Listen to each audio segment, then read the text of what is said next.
प्यारी जू, श्यामा जू, लाडली जू, किशोरी जू, सर्वोपरि महाप्रेम रस और उस प्रेम रस का मूर्तिमान स्वरूप श्री लाडली जू।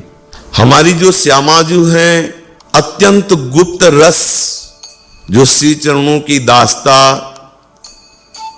जिस सुख का रसास्वादन, जिस रस का रसास्वादन रसिक ललितादि रसास्वादन करती हैं,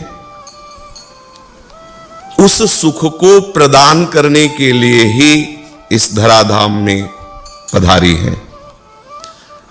प्यारी जू के और कोई आने का कारण नहीं है।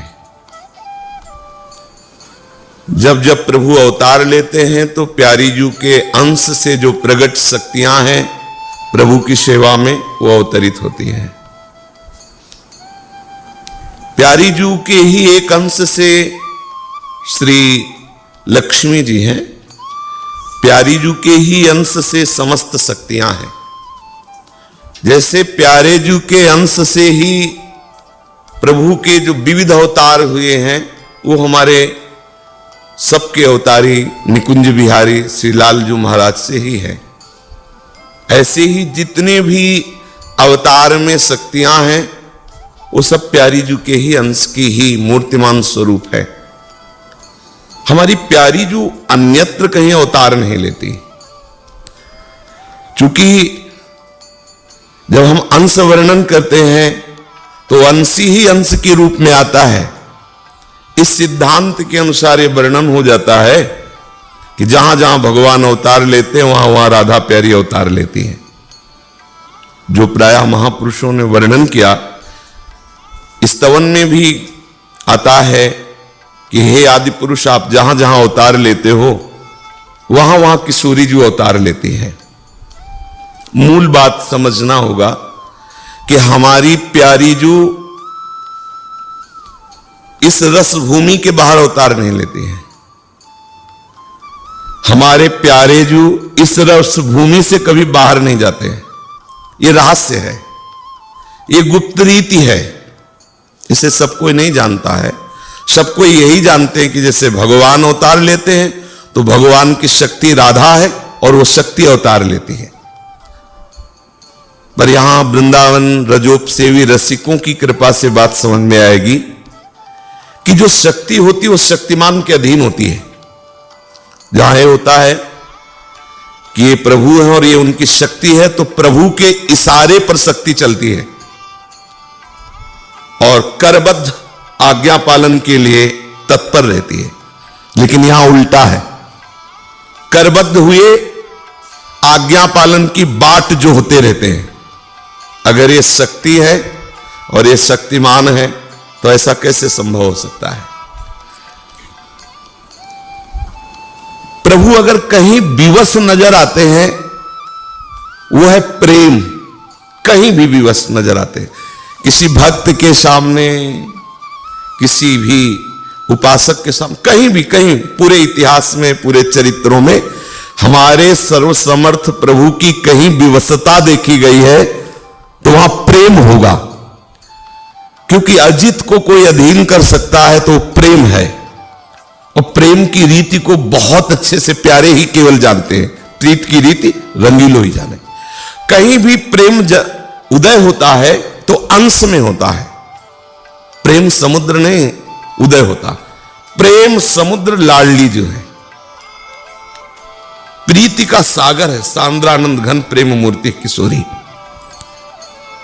अवतार जब होता है तो हमारे ब्रज लीला रस में ये गुप्त बात है, दो अवतार होते हैं। एक तो होता है सीधे निकुंज से प्रेम रस प्रदान करने के लिए प्यारे जू पधारते हैं और प्यारी जू पधारते हैं।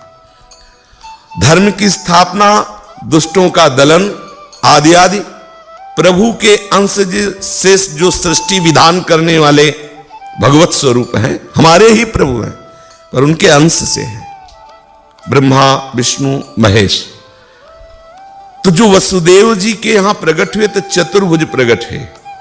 कभी कहीं कोई प्रसंग बताना जब नंद जी और यशोदा जी के सामने इन्होंने कभी चतुर्भुज धारण किया, नहीं धारण कर सकते।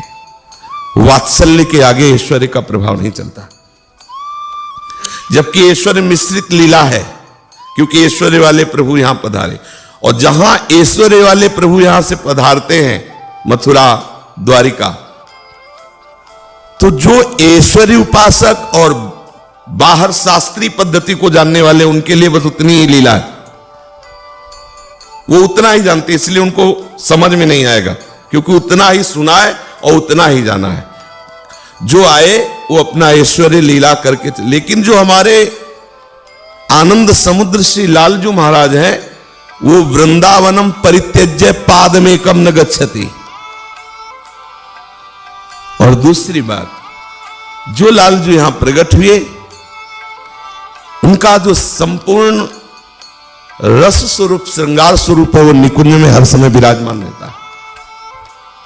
किसी की प्रेमी भक्ति की भी सामर्थ्य नहीं है कि हमारे युगल का साक्षात्कार प्राप्त कर सके, केवल सहचरियों की सामर्थ्य है। आचार्य चरण कह रहे, श्याम श्यामा पद कमल संगी सिर नायो। सेवक जी महाराज कह रहे हैं कि तेन बचन मानत गुरुद्रोही निस्दिन करत आपनो भायो। तो ना परमार्थ हाथ लगेगा ना स्वार्थ हाथ लगेगा, नहीं समझ पाओगे, क्योंकि हमारी प्यारी जू तक पहुंच केवल केवल रसिकों की है, केवल हमारी प्यारी जू की बात।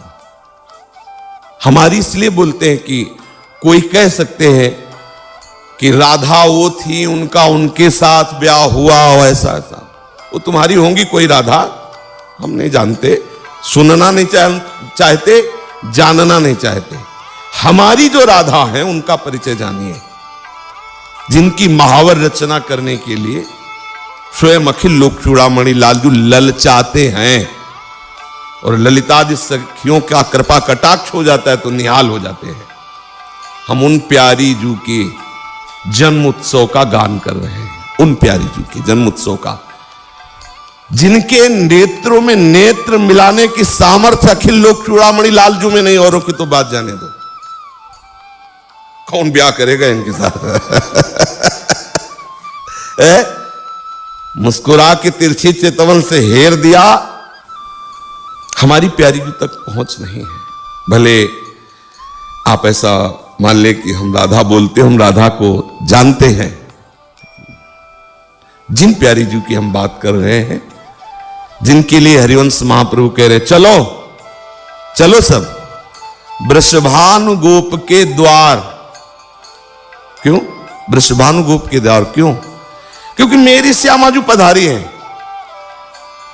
श्यामाजू धर्म संस्थापनार्थ है तो प्रकट हो चुके हैं, श्यामाजू काहे को प्रकट हो रही? बोले वो उनको आनंद प्रदान करने के लिए, जगत को आनंद प्रदान करने के लिए प्रभु आए हुए हैं। तो जन्म लियो मोहन हित श्यामा, मोहन हित श्यामा। मोहन का संपूर्ण हित कौन है? श्यामाजू है। श्यामाजू ने जन्म लिया है, चलो सब वृषभानु गोप के दरवाजे चलो, आज श्यामाजू ने जन्म लिया है।